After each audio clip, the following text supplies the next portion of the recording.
নমস্কার মহেশ বাবু, কেমন আছেন? কেন আমি তো দক্ষিণেশ্বরে গিয়েছিল। কি ব্যাপার বলুন তো?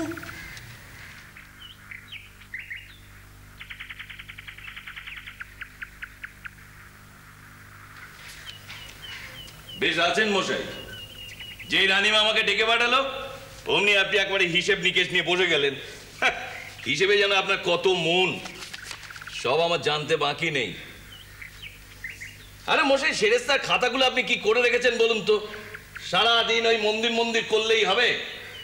বুঝবেন বুঝবেন, সেজবাবু যখন আপনাকে ধরবেন তখন আপনি বুঝবেন। কেন বুঝবো? আপনি তো আছেন। বাপ বাপ বাপ, কি আপনি কতক্ষণ এসছেন? এই কিছুক্ষণ আগে। বন্ধুর সঙ্গে দেখা করতে? আগে, তবে মনে হচ্ছে আজ চোখের দেখা দেখেই চলে যেতে হবে। কেন? বাক্যালাপ তো করছেন না, আকারে ইঙ্গিতে ইশারাতে বোঝাচ্ছেন। মনে হচ্ছে খুব সংকটে পড়েছেন খাতাপত্র নিয়ে। সংকটে পড়েছে? হ্যাঁ। আপনার বন্ধু? বন্ধুকে এখনো চিনতে পারলেন না? আপনার বন্ধুটি আদৌ কোনো সংকটে পড়েননি। আসলে কি ব্যাপারটা হয়েছে জানেন? রানীমা আমাকে ওই সেরেস্তার খাতা কর্ম নিয়ে একবার অন্দরমহলে ডেকে পাঠিয়েছিল ওই হিসেব নিকেশ দেখবেন বলে। আর সেই ভয়েতে উনি এখানে বসে পড়েছেন, ভাবলেন যদি ওর হিসেবের কোনো ভাগাভাগি উনি কিছু দেখতে চান আর কি। উনি কিন্তু আদৌ কোনো সংকটে পড়েননি। কি বলছেন? এত হিসেবপত্র করলুম, খতেন পরীক্ষা করলুম, মাস মাইনের হিসেবটাও করলুম। হিসেবপত্র লিখেছেন? কই দেখি দেখি দেখি দেখি। আগে আরে মশাই, আমাকে দেখে খাতাটা লুকোচ্ছেন কেন? কেন বুঝতে পারছেন না? আপনার লেখা হিসেবগুলো দেখলে আমি একটু নিশ্চিন্ত হতে পারি। আগে মানে এখনো তৈরি হয়নি, ভাবছিলাম এই করব। বুঝুন, এখনো তৈরি হয়নি, ভাবছিলেন করবেন। কি করি বলুন তো? মন তো আর এখানে বসে না, মন তো আর মন নেই, মন পাখি হয়ে উঠেছে। সারাদিন ওই জানবাজারের সেরেস্তার খুপড়ি ঘরে বসে বসে মনটা একেবারে ছটফট করে ওঠে দেওয়ান মশাই। সারাদিন ওই বিষয় আশয়, খতেন, হিসেবপত্র, জমিদারির আদায় বিদায়, এসব আর ভালো লাগে না। মনটা চায় এখন পাখি হয়ে উড়ে যেতে। এদিকটা আছে বলেই তো এখন এসব কথা ভাবছেন, কিন্তু কদ্দূর উড়বেন? ডানায় কতটা জোর আছে?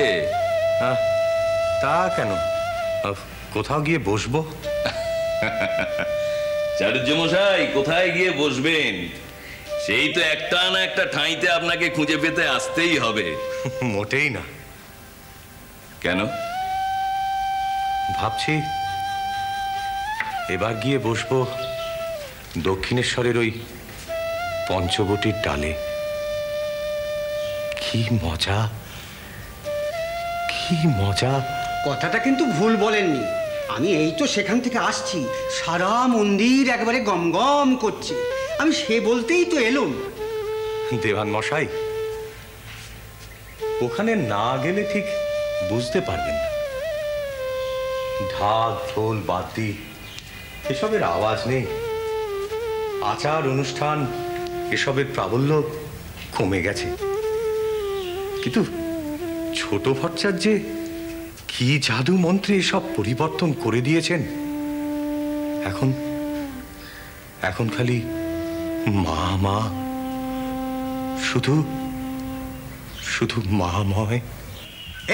এই যে বললেন হালদার মশাই কখনো হাল ছাড়ে না, এ তো হাল ছেড়ে আশায় ভরসা করেছেন। আর কিছুদিন যাক, দেখবেন ওই আশা এখন দুরাশা হয়ে গেছে।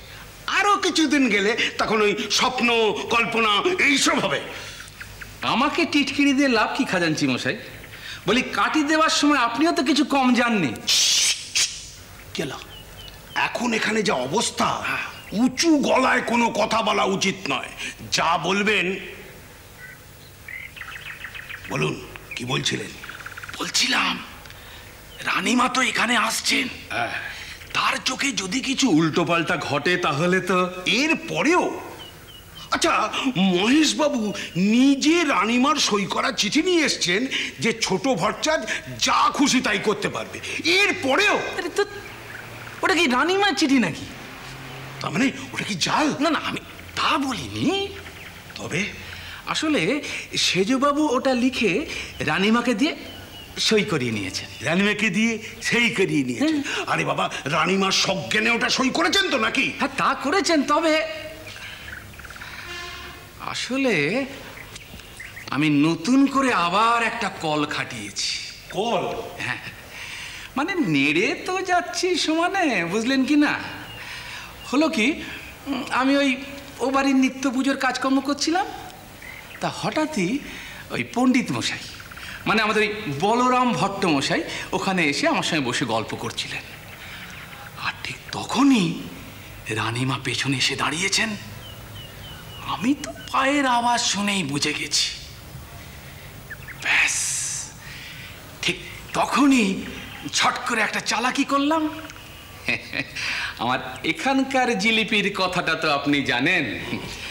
মানে হলো কি, এ কথা সে কথা বলতে বলতে বলতে বলতে হঠাৎই এখানকার প্রসঙ্গ তুলে ওই ছোট ভট্টাচার্যের সব অনাচারের কথা ওই ভট্টমশাইকে শুনিয়ে দিলাম। রানীমাও শুনলেন, আর মনে হলো, বুঝলেন খাজাঞ্চি মশাই, এই শুনতে শুনতে ওই ছোট ভট্টাচার্যের উপর রেগে উঠে রানীমা ওখান থেকে উঠে চলে গেলেন। ছোট ভট্টাচার্যের উপর রাগ করে না আপনার উপর রাগ করে রানীমা ওখান থেকে চলে গেলেন? আমার উপর রাগ করতে যাবে কেন? আমার উপর রাগ করলে রানীমা কিছু বলতেন না। রানীমাকে তো চেনেন, ঠিক শুনিয়ে দিতেন। যাকে যে কথা বলছিলাম, আজ সকালে শুনলাম রানীমা এখানে আসছেন।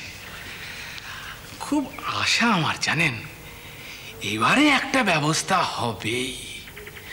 আসলে খাজাঞ্চি মশাই ওই সেজুবাবুর উপরে না রানীমা ঠিক আস্থা রাখতে পারছেন না। আর গুরু গুরু বলে ঠিক তখনই যদি রানীমার সামনে ওই পাগলটা যদি তার ওই অদ্ভুতুরে কাণ্ড কারখানা বাঁধিয়ে বসে না, তাহলে ওর দেখতে হবে না একেবারে কম্ম থাকতে।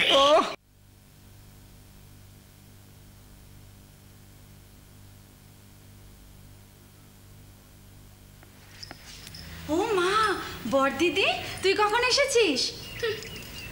ও মা, কি গুমোর দেখাচ্ছিস রে। দিদি দেখি দেখি। ও মা, এই হারটা নতুন গড়ালি বুঝি? কি ভারী, কভরি হবে? বোঝ না কত হতে পারে? 20-25 তাই বুঝি। তাও ভালো, ভরির আন্দাজটা বুঝতে পেরেছিস তাহলে। কেন না, মানে তুই তখন বড়লোক মায়ের মেয়ে, তোর জন্য তো বাঁকে করে সোনা কেনা হয়। আমাদের এই সামান্য ভরি টরি তোর আন্দাজে আসতে পারে এটা আমি ভাবতে পারিনি। খুব কুচোচ্ছিস বুঝি? তার মানে না, আমাদের দূরে ঠেলে দিয়ে তুই মায়ের কোল আঁকড়ে রয়েছিস তো, তাই।